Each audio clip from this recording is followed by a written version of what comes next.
biarlah orang Islam itu sembahyang, biarlah dia berpuasa, biarlah buat. Satu yang mesti kita larang, jangan mereka sampai bertasawuf dan bertarekat. Sebab akhirat itu perlu ditempa pada hari ini. Karena hari ini bukan kehidupan sebenarnya, tapi pra kehidupan. Kehidupannya setelah kita mati, itu kehidupannya sebenar. Saya 1 hari sampai 7 kali menelkin, Pak. 7 hari saya di sana ditahan oleh Umi. Saya bilang inilah tuh KNI Abah sudah tidak ada, tapi orang berdatangan terus. Bukan saat manakib, subuh ditelkin oleh pasan itu, nanti 2 datang lagi, nanti sekejap Ustaz datang lagi. Ya Allah, Abah sudah tidak ada, tapi itu KN sekarang terus orang berdatangan untuk minta zikir. Itulah bukti kebangkitan.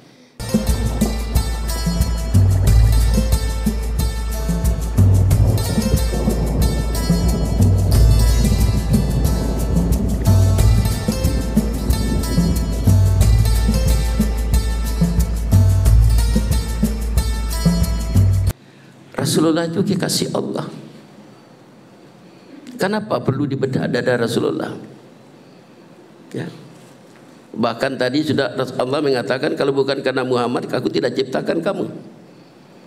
Dan Rasulullah di dalam Sirrul Asrar itu mengatakan, huwal awalu halakallan ruhi, rohku.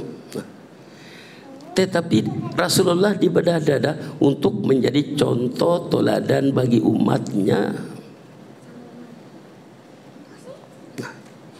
Sehingga Al-Quran menyebut, laqad kana lakum fi rasulillahi uswatun hasanah. Pada diri suara contoh. Tetapi masih banyak suara-suara yang begitu hebat. Orang bertarekat sesat. Ya. Kami telah berbincang dengan Masyekh Sinusantara di Pondok Pesantren Idrisia tahun yang lepas. Ya. Dalam musyawarah tertutup,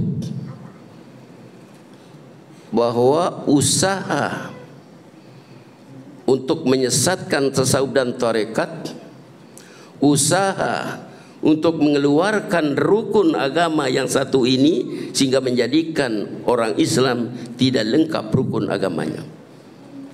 Sebab dalam Islam penuh dengan rukun. Wudu ada rukun, istinja ada rukun, sembahyang ada rukun, Islam ada rukun, iman ada rukun, haji pun ada rukun, baca khutbah pun ada rukun. Bayangkanlah kalau kita wudu rukunnya 6, hilang 1 rukun, apa jadi wudu kita? Tentu kita sendiri akan mengatakan tak sah. Maka bagaimana kalau agama kita hilang 1 rukun? Nah, usaha seorang kafir yang dipimpin oleh seorang doktor, profesor, gelar macam-macam, yaitu Syekh Abdul Ghafur. Siapa Syekh Abdul Ghafur itu? Seorang Belanda yang bernama Snokronje, yang telah sekolah di Arab. Ini di dalam perbincangan dalam kota Supi. Karena Indonesia dijajah oleh Belanda, Malaysia dijajah oleh British, Filipina dijajah oleh Spanyol. Tujuannya apa? Untuk kristenisasi. Kenapa Indonesia ini bertahan katanya?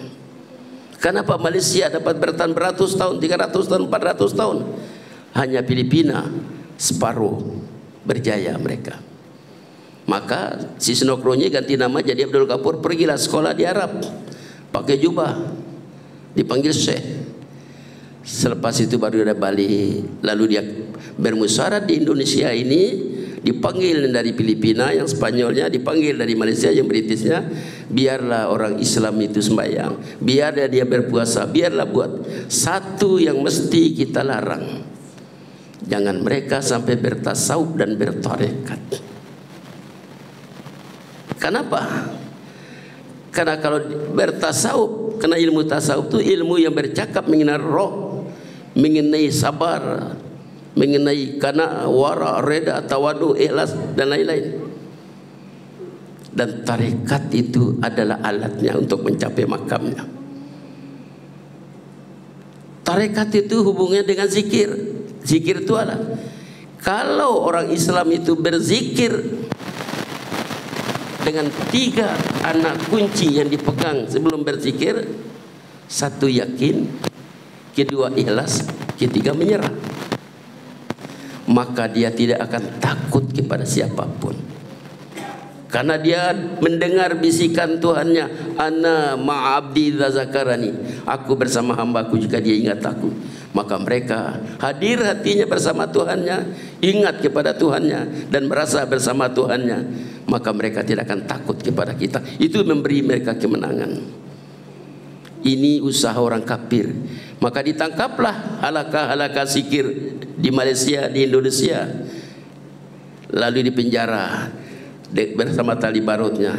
Ya, saya ingat cerita Muhaimin Aziz dari Cianjur. Beliau bercerita dengan saya bagaimana dia ditangkap oleh Belanda, dimasukkan dalam peti sejuk. Ya. Masya Allah, di peti sejuk apa di sini kulkas, dijepit semua tangan kakinya. Tapi itu saya tidak rasa, Ustaz, kata Alam Roh. Bagaimana beliau duduk dengan istri, beliau cerita sebelah kiri, saya di kanan. Masuk, saya kata sama istri, diam, jangan bergerak. Mereka tak melihat. Rumah dihancurkan, tapi mereka tak melihat beliau berdua dengan istri. Hebatnya beliau Muhaimin Aziz. Nah, ini usaha. Selepas usaha orang kafir orientalis ini, maka dalam kota Supi beberapa pendapat pandangan berdasarkan hujah lalu disambung oleh orang kita. Jadi sekarang yang menyambung itu orang Islam sendiri. Oh, tarekat itu sesat, tasawuf itu bukan ajaran Islam. Siapa yang cakap? Orang Islam menyambung kerja orang kafir.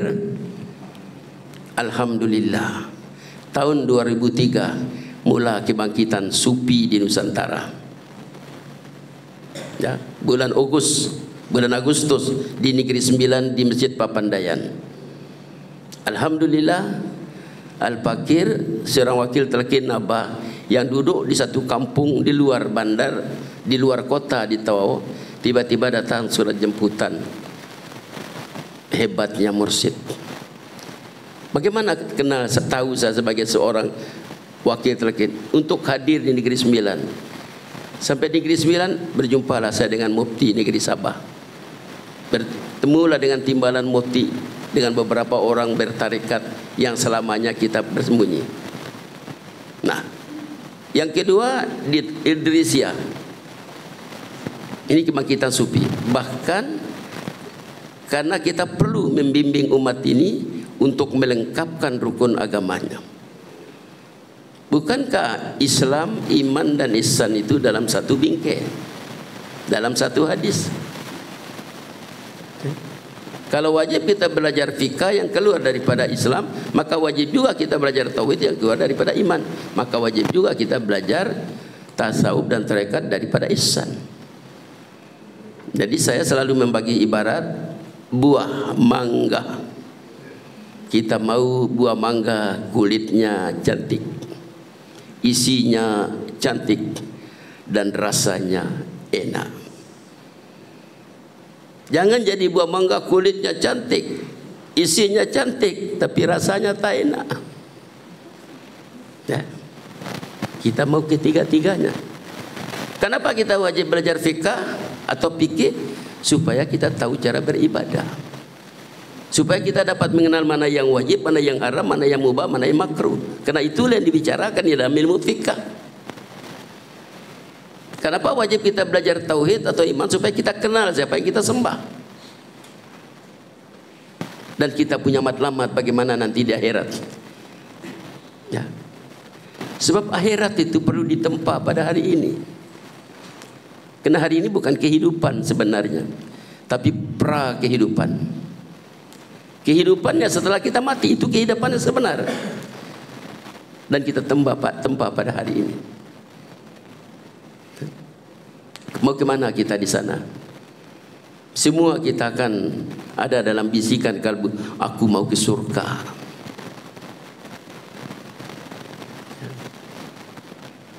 Rata-rata mau ke surga. Tapi insya Allah tidak salah. Karena dengan ada surga dan neraka, ada perintah, ada larangan. Ada perintah dan larangan, ada pahala, ada dosa. Pahala merupakan titik pandang Allah untuk mendapatkan rahmat yang membawa kepada surga. Dosa titik pandang Allah yang mendatangkan laknat, murka, yang membawa kepada neraka. Sekarang mana yang kita pilih? Saya umur sekarang 73 lebih tahun. Semua yang mendapat pahala, yang untuk mendapatkan rahmat, yang bawa kita pada surga, tidak ada yang mudah, berat betul. Mana bukti berat? Jarang masjid di Nusantara ini yang penuh apabila sembahyang subuh berjamaah. Padahal sembahyang itu berdiri, rukuk, sujud, kan nampak tak berat, tapi ternyata berat. Apalagi sedekah, duit habis, semua berat karena hadiahnya nanti nilainya mahal. Tapi semua yang membawa kepada dosa, kata seberang sana, seronok, ya, paham-paham saja. Yang membawa kepada dosa tidak ada yang susah. Tetapi berapa lama kita seronok itu? Saya hidup 73, besok mati 73 tahun, tetapi di akhirat tidak ada kesudahan dalam penderitaan. Berapa lama menderita tadi, berjuang, mujahadah di dunia ini 73 tahun. Tapi di akhirat kekal dalam kenikmatan Allah. Ini cara kita berpikir. Tetapi dalam tasawuf bukan surga yang dicari, bukan pahala yang dicari. Karena pahala, kata orang tasawuf, ya, dalam seminar kami itu, tak perlu dicari pahala ibu-ibu, tak perlu dicari. Dia datang sendiri, asal kita buat baik, pahala lah itu. Pamayyamal miskala sarratin khairan yara. Senyum jumpa orang, pahala itu. Jadi pahala tak perlu dicari, dia datang sendiri, buat baik saja. Yang kita cari, kejar yang membagi pahala. Nah, jadi baik. Tadi sudah dia sebagai benteng. Mungkin boleh saya cerita di sini. Saya berdepan dengan salah seorang profesor yang dari Jakarta, daripada pejabat pelajaran lah istilah kami, yang sedang mengkaji Latifah Al-Mubarakiyah, apakah dia boleh menjadi satu universitas. 7 hari beliau berada di Suryalaya. Tahun 2009 saya baru balik daripada Tanah Suci, dipanggil oleh Abah Pak Dodon, panggil riadah di sana, duduk sama beliau selama 27 hari. Berdebatlah Profesor Johaya dengan profesor itu. Pak Baban kata, jangan berdebat, Abah larang. Ada wakil telkin Malaysia, profesor bukan kenal tapi murid Abah, dia sekarang dalam pengawasan Abah. Malam pagi dibagi tahu, sohor saya diantar di depan rumah Pak Baban, depan rumah Pak Baban. Ini Prof yang dari Malaysia. Oh ya kah? Yang antar ni jalan, diambil satu air gelas. Ini kita sama-sama tamu nih Pak. Oh, berapa lama sudah di sini? Lama sudah Pak, saya bilang. Lama sudah Profesor. Nah sekarang langsung saja beliau kata, apa logiknya orang yang berteriak di belakang kita ini? Kan masjid di belakang, la ilaha illallah, la ilaha illallah. Apa logiknya? Jangan sebut satu ayat atau satu hadis. Saya ini seorang profesor, dingin kaki saya dari ujungnya sampai kepala. Hebatnya. Apa yang saya buat? Saya tunduk, saya rabitah dengan Abah. Tiba-tiba datang Abah dalam keadaan senyum dalam pandangan batin saya. Dalam batin saya akan bercakap dengan Abah, tolonglah Abah, Al-Fatihah untuk Abah, baca Fatihah. Ada tisu di depan beliau. Coba Prof ambil tisu. Untuk apa Pak? Mau jawab soalan profesor. Karena profesor mau logik. Coba lap mulut dengan tisu. Mulut saya ini bukan kotor Pak. Tahu tak kotor. Syarat untuk saya dapat menjawab soalan profesor. Dan laplah mulut. Coba pinjam pulpennya, bagi pulpen. Saya tulis di tisu itu la ilaha illallah. Saya kasih sama profesor. Sekarang coba profesor lap mulut dengan tisu. Oh, itu boleh Pak. Kenapa tak boleh? Tadi kan boleh. Ya tak boleh. Nah, itulah jawabannya. Maksud Bapak, tisu ini tadi boleh pakai apa saja. Tapi bila melekat kalimat la ilaha illallah, tisu ini jadi mulia. Profesor tak berani pijak, tak berani lap mulut. Bayangkan yang menjerit di belakang itu melekat di bibir mereka. Ya Allah, kenapa saya tak pernah pikir? Selesai Pak, jangan bicara lagi. Nah, kita tak perlu ada dalil. Ya, kita buktikan sendiri. Mau betapa hebatnya kalimat itu. Nah, yang seterusnya, dia kunci untuk kita mati dalam husnul khatimah. Mangkana akhirul kalami la ilaha dakhalal jannah. Maka itulah diterkin. Karena itu bila tidak masa boleh datang. Saya selalu berpesan, kalau antum naik mobil, baca doa, tutup dengan la ilaha illallah sayyiduna Muhammadur Rasulullah. Kenapa? Eksiden kita mati, surga tempat kita. Nanti malam tidur baca doa, doa yang diajar oleh Rasulullah kita tahu. Tutup dengan la ilaha illallah sayyiduna Muhammadur. Besok kita tak bangun surga tempat kita. Naik kapal terbang, akhirnya kita naik kapal terbang tak ada takut. Kalau jatuh jatuhlah. Aku sudah baca la ilaha illallah. Rasulullah tidak pernah bohong. Nah, yang terakhir ini untuk la ilaha illallah, miftahul jannah, kunci surga. Saya tanggal 5 kurang lebih jam 1 ke jam 2 sampai di hotel di Jakarta ini. Bawa kunci, banyak betul kunci daripada Malaysia. Tapi tidak satu kunci pun yang boleh membuka hotel itu. Bila jumpa dengan yang punya hotel, bagi satu saya kunci, tekan, terbuka.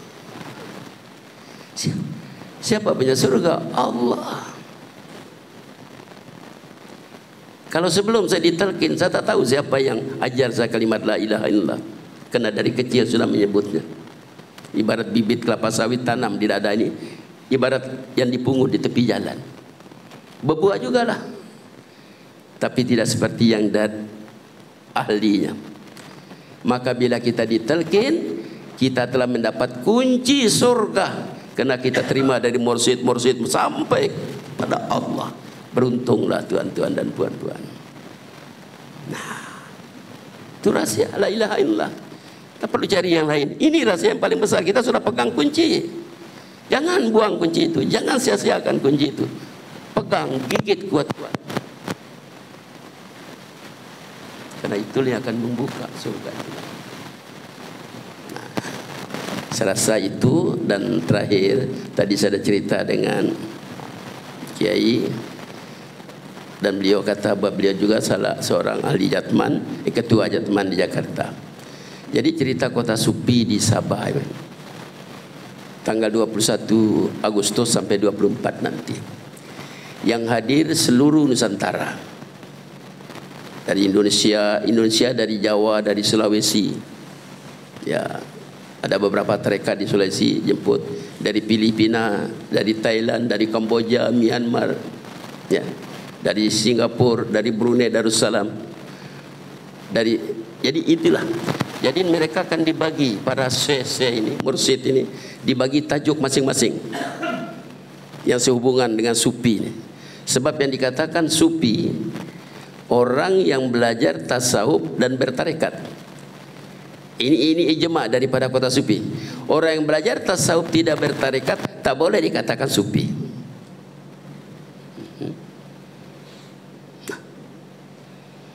Jadi di dalam kota Supi itu nanti akan membentang kertas kerja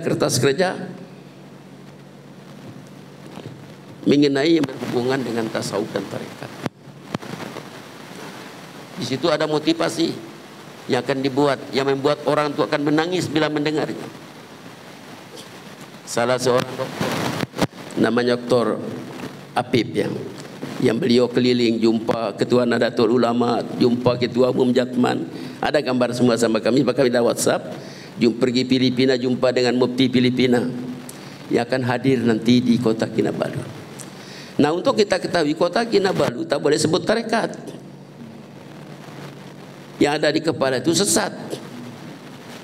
Sehingga semua tarekat di Kota Kinabalu mastur, bersembunyi-sembunyi, kecuali TUKN. Sebab kita dulu ada Tun Sakaran, jadi kita tak perlu takut, kata beliau. Yang kedua, TUKN itu telah dipegang oleh orang-orang yang di atas di Kota Kinabalu. Dan sekarang satu nama baru, berita gembira bagi kami yang ada di Kota Kinabalu, dan tentunya bagi TUKN sebenarnya. Kenapa? Karena kami TUKN yang ada di Sabah dilibatkan dalam jawatan kuasa induk dan jawatan kuasa pelaksana. Dan yang kedua, Al-Fakir yang begini ini diberi satu penghargaan kepada TUKN untuk menyampaikan bicara SUPI ke-8 nanti. Nah, jadi kita ikut kata mereka. Sebab di sana saya dipanggil dalam musyawarat itu bukan dipanggil Ustaz, saya dipanggil ayah. Ayah Manap telah keliling negeri Sabah berkampanye, campaign untuk menyampaikan kepada ikhwan ahwatnya. Sebab setiap pertemuan seperti ini saya kirim kepada Setiausaha Agung Kota Supi. Maka kita akan beri penghargaan kepada TUKN untuk menyampaikan ceramah yang bertajuk perkembangan tasawuf dan tarekat di negeri Sabah. Maka saya sudah buat satu kajian, sudah bagi pada Mufti, bila TUKN ini masuk ke negeri Sabah, siapa yang bawa dia. Nah, jadi maka tarekat yang terbesar di Nusantara rupanya adalah TUKN. Nah, jadi dalam Kota Supi baru kita tahu. Ya, sehingga saya pun sekiranya ada ikhwan dan akhwat yang ada peluang untuk ke Kota Kinabalu, sebab sekarang ada penerbangan langsung Jakarta Kota Kinabalu, boleh datang, bagi tahu saja kami, insya Allah saya akan sambut di sana. Ya, walaupun tidak resmi dari Kota Supi, tapi TUKN yang ada di Sabah akan menyambut dan akan membantu untuk hadir. Kita akan sediakan segala keperluan yang berhubungan dengan itu. Dan ada saya bawa ada 2 orang yang dia dulu juga hadir di Kota Supi Negeri 9. Jadi dia ada pengalaman, ya. Jadi itulah berita gembira bagi kami dan tentu bagi TUKN di Jakarta, karena hebatnya dalam Kota Supi itu tidak bercakap mengenai mursyid yang hidup dan yang mati.